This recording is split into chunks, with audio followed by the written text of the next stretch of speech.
The nervous system. You have a central nervous system which is made up of your brain and your spinal cord. Now the brain directs and coordinates all of the body's processes, thoughts, behaviors, and emotions.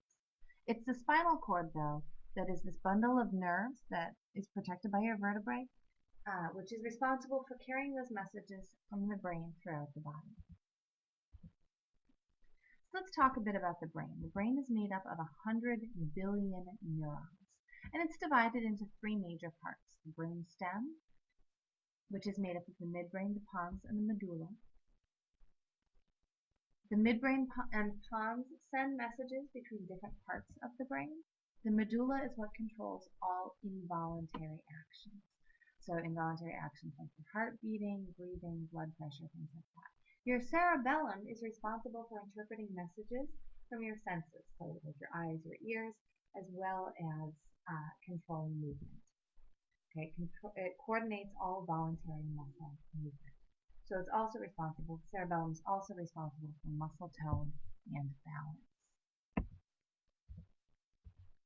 The cerebrum is where thinking takes place. Your cerebrum is the largest part of your brain, and it's in the cerebrum that impulses from the senses are interpreted, memory is stored, and movements are controlled.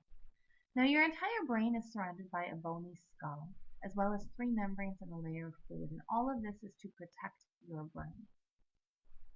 In addition to your central nervous system, you have the peripheral nervous system, which is made up of all of the other neurons in the body.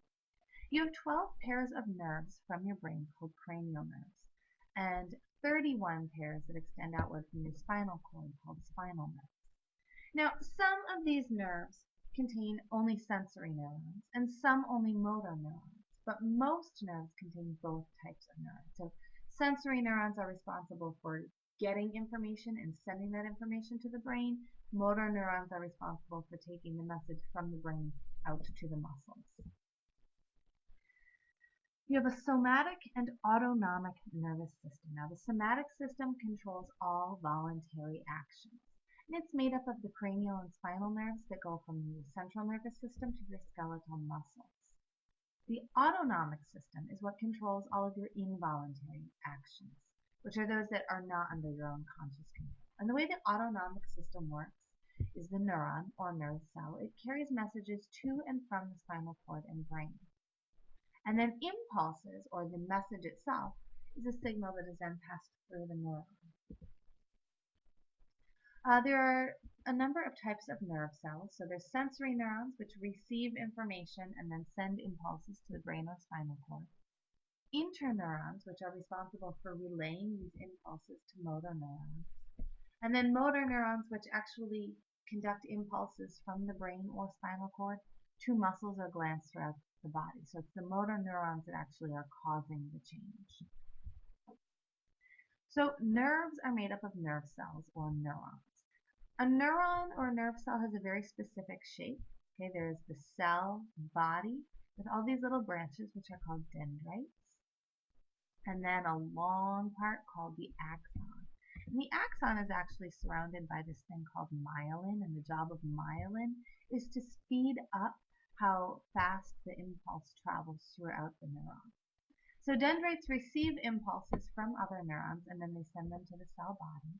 And the axon carries the impulse, carries that message away from the nerve, from the cell body, I should say. And we already talked a bit about myelin. Kind of an interesting thing about myelin, babies have much more myelin around their nerve cells in their brain than adults do. That's because babies have to have nerve cells in their brain that are working very, very quickly, so they're able to learn a whole lot. Okay. The nucleus of the cell body, of course, the nucleus is the control center. And the cell body, its job is to protect the nucleus. So in order to move from one neuron to the next, an impulse has to cross a small space, and that space is called a synapse. And the way it passes through that space is that when the impulse reaches the end of an axon, it releases a chemical, and that chemical travels across the space. So that chemical travels from one end of an axon over to the next neuron. Okay, and when it does, it stimulates the impulse in the dendrite of the next neuron. Now, your neurons are adapted in such a way that impulses only move in one direction.